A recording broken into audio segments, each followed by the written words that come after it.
Hey guys, welcome back. In today's video, we are talking about the best interest for AMC, the deep value, forcing the shorts to cover, and many more in this video.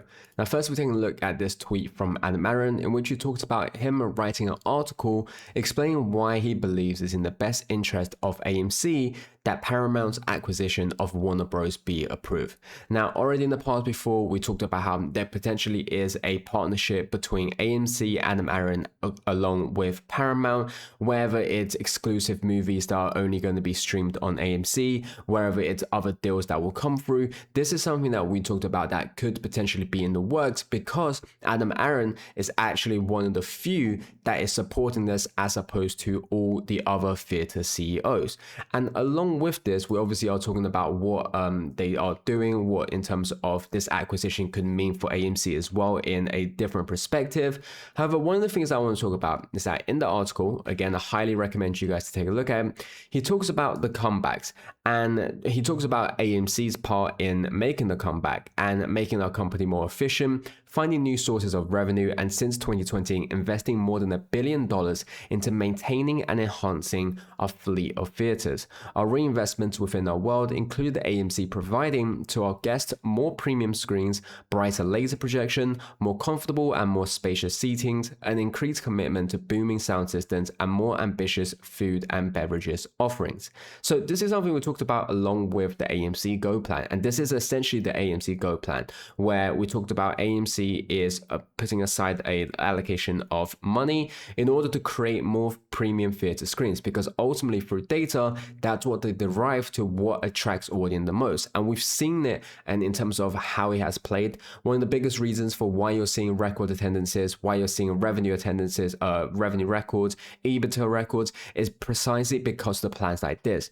But one of the things he also talks about is in terms of finding new sources of revenue. And so going back to what I was talking about earlier in terms of why Adam Aaron is backing this Paramount acquisition is because of the potential deals that they could be making. Remember, AMC still has the ability, because of the AMC film distribution, to go into the film creation industry, and this alone would also generate billions of dollars if done well for AMC. And now, what better way to start this off than to obviously collaborate with some of the biggest within the industry because of a partnership? Again, this is all up in the air, but even then, even if we're not talking about a collaboration from distribution, but just talking about exclusive movies, this is still very good, because we have to remember this. At the end of the day, more major films, stronger theatrical releases, bigger box office potential, it would allow AMC to accelerate. We don't need fewer movies, it needs studios committed to putting blockbusters on big screen. So essentially, at the end of the day, the volume of movies that are coming out is important for AMC. We've already talked about this. We don't need the box office to go up for AMC to improve, because the efficiency and the way we are improving has already told us that even if the box office were to stay constant, AMC is still able to make more money. However, it doesn't hurt us to then see the box office do even well. So it doesn't matter with how many studios there are. What matters is how many movies that are being released that are quality movies that are going to bring in numbers. And if we are seeing something happen where it actually slows down the industry, it actually slows the production of quality movies, it slows down the growth of the box office, that would be something detrimental to not only the box office, but of course to AMC. And so even on that front, it's still a very big thing for this. I do believe that Adam Aaron is definitely preparing for something of the sort. And so it is something that I am excited about. And like we've seen in the past, he has done many great deals. And this could potentially be another big one. And then when you take a look at the fundamentals, you can see, look at the revenue versus the market cap numbers. AMC is incredibly undervalued. Largest theaters company in the world with the highest number of IMAX screens. You don't have to be a rocket scientist to figure this one out. Now, when we talk about deep value, when we talk about undervaluation, we have heard it enough for AMC right now. We have seen it enough. We always know that at the end of the day, the reason why AMC is not reflecting its true value isn't because it's not worth that much, but because of the manipulation and corruption. And precisely the data that has shown us recently, the earnings that has shown us recently, has proved everything that we have seen. And so now it's no longer just the apes. What we are seeing right now is how the outlets, in terms of what many retail investors that's considered biased is now saying AMC is undervalued and is trading at a bargain. So if they're willing to admit that it's undervalued, imagine what AMC's actual intrinsic value might be. So it isn't just the apes who are saying that it's undervalued, and even though when the apes are saying it's undervalued, it's not because of biased opinions, biased judgments, but it's because of due diligence done on the earnings, on the projections, on the future growth. But right now what we are seeing is that more and more people have to admit to AMC being undervalued, because we've seen how institutions are willing to accumulate. And we talked about this before. For financial institutions that are out here to make money, with every decision made with the context of making money, with every stock that they buy with the ultimate goal of making money, they wouldn't be continuously buying into AMC. They wouldn't not sell their AMC shares if they thought there was no potential, if they thought it was going to go bankrupt and go to zero. And so we've already seen how more and more people are realizing, and now the media are being forced to actually admit this. They realize that AMC is truly on that turnaround. It is truly showing what the value should be. And this is what we talked about recently as well, with BlackRock increasing their share percentage in AMC. We talked about how this was already a big signal in terms of why institutions are viewing AMC as the golden opportunity.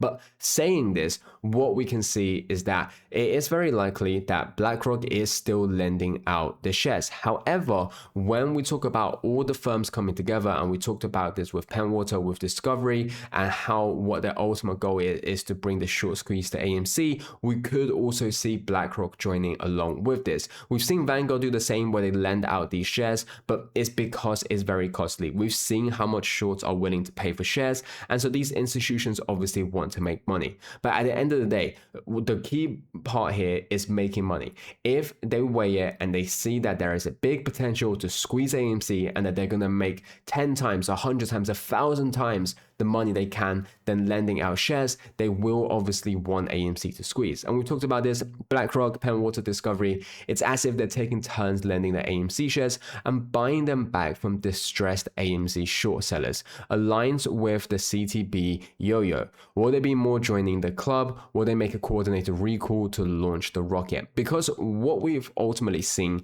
is just how they are doing this. Now, we've already seen the history with Penwater, with Discovery, in terms of what they've done in the past. We're seeing BlackRock potentially joining in on this. Now, one of the strategies we talked about in terms of what institutions have used is actually they buy shares that they know that shorts want. They then start lending them out, and as the cost of borrow goes up, they obviously make more money. With the money in that they make from lending these shares out, they then buy even more shares, creating a lower supply to continuously lend them out, to ultimately run the shorts dry, and then for the squeeze to happen. And this is very likely what we are seeing right now. And what institutions better than institutions with either a big capital, so they're able to buy a big bulk of shares, lend it out, squeeze these short sellers dry, and then force the squeeze, and firms who have already short squeezed other stocks in the past. Now, this isn't to say that retail hasn't played a part. Retail has played the biggest part within all of this. The real shares ultimately held by us.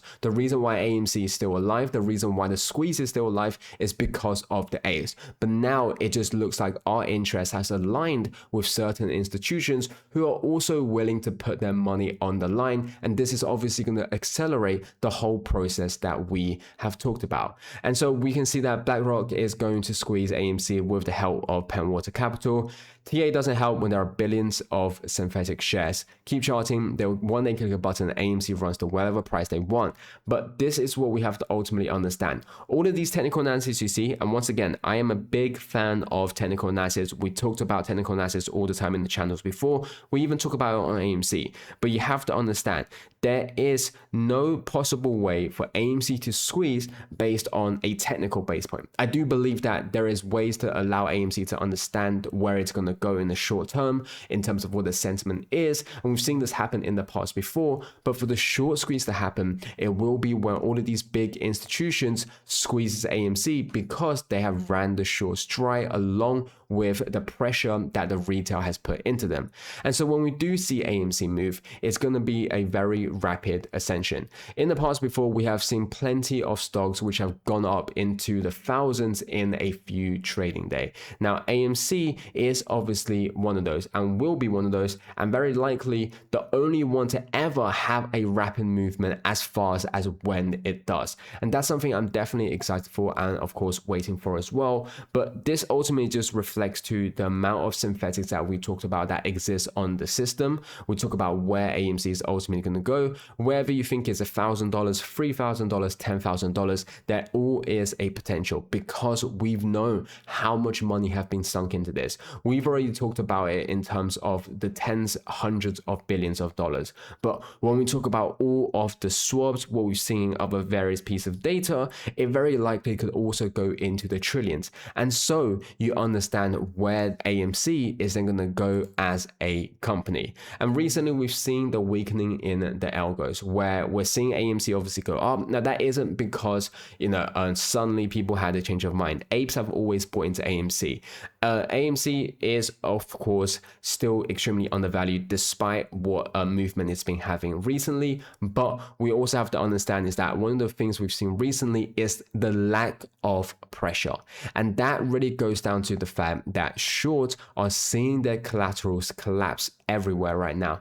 Wherever you're looking at the Korean market, wherever you're looking at the AI market within the US, wherever you're looking at the Japanese yen trades, these are all something that we have talked about, but these are all signs of just how the collaterals are weakening and how AMC is going up along with that. One of the biggest things to show for this is how in the recent few days when the Nasdaq and S&P is going down, but AMC is going up. It's just a clear indication that their collaterals were dropping in value and they couldn't suppress AMC anymore. And so we have to understand it's always pride before the fall. On this short will close amidst the news and ongoing success of AMC. A dishonest short in denial would keep creating synthetics to avoid emitting the fee. And we've seen in the past before how certain firms have obviously left early because they realized that they couldn't continuously shorting AMC. One example is Goldman Sachs. Now, at the end of the day, what we saw was on the public book, on the open book of what we can see, Goldman Sachs closed all of their short positions, wherever it's short shares, wherever it's the put, to buy into longs, to buy into calls. And this was what we talked about with how they're flipping their positions. Plenty of other small institutions have done that because they haven't gone down the rabbit hole with creating hundreds of millions, hundreds of billions of synthetic shares. But amidst all of this, there are a few big institutions, like we all know by now, who have created it, who can't get out. And that's when we'll know that they were all for. And it's why we're seeing this happening. You can also see how the interest in AMC has gone up recently, where we're seeing over 427,000 stock tweet users. Now, this isn't something where I'm excited because this to me isn't going to be the same as the continuous apes who have stayed with us, because the ones who are jumping in now are equally easily going to jump out when they see something happen. But the apes who have stayed with us for the longest amount of time, so the people who are watching my videos, these videos, or anything, who are doing the continuously due diligence, you are the reason for why AMC is here today. You are the reason for why the squeeze is still alive. So whilst I'm happy, there is more attention, there is more spotlight on AMC, and that's ultimately going to create value. It is something that I'm not excited in the sense that it's not going to be, we suddenly have 427,000 new apes with the same resilience, with the same mental strength as the previous apes, but it is still a good thing in terms of the volume that it can bring. And so ultimately earlier we talked about the positions, and you can see one of the things we've mentioned in the past before has been leverage derivative. And you can see $296 trillion of hidden derivatives, leverage contracts in the financial system. Now, this isn't to say that all of that is AMC or GME. Of course, that's not the case, but it is to say that we have played a massive part in this. And it's why we ultimately talked about when AMC squeezes, you're going to be seeing this massive number play an effect on AMC because they have put so much money, they have done so much and stuck so much just crap into all of this that we are going to be seeing AMC run. We are going to be seeing GME run. And it's one of the biggest reasons for why I believe that AMC can go up to a price where no one could fathom, because of the amount of dollars that are involved in all of this. And it's why we talked about this with indications from other firms. One of the firms in example is of course UBS, where we talked about they bought AMC shares to prove that they can of course counteract their AMC short positions, to then get the leniency on their margins, to get the collaterals they needed. Once they've done that, they sold their AMC shares again. But the very fact that they had to do this is just a showcase of how toxic these swaps are and how powerful we, the apes, are. As always, none of this is financial advice, and I'll catch you guys next time.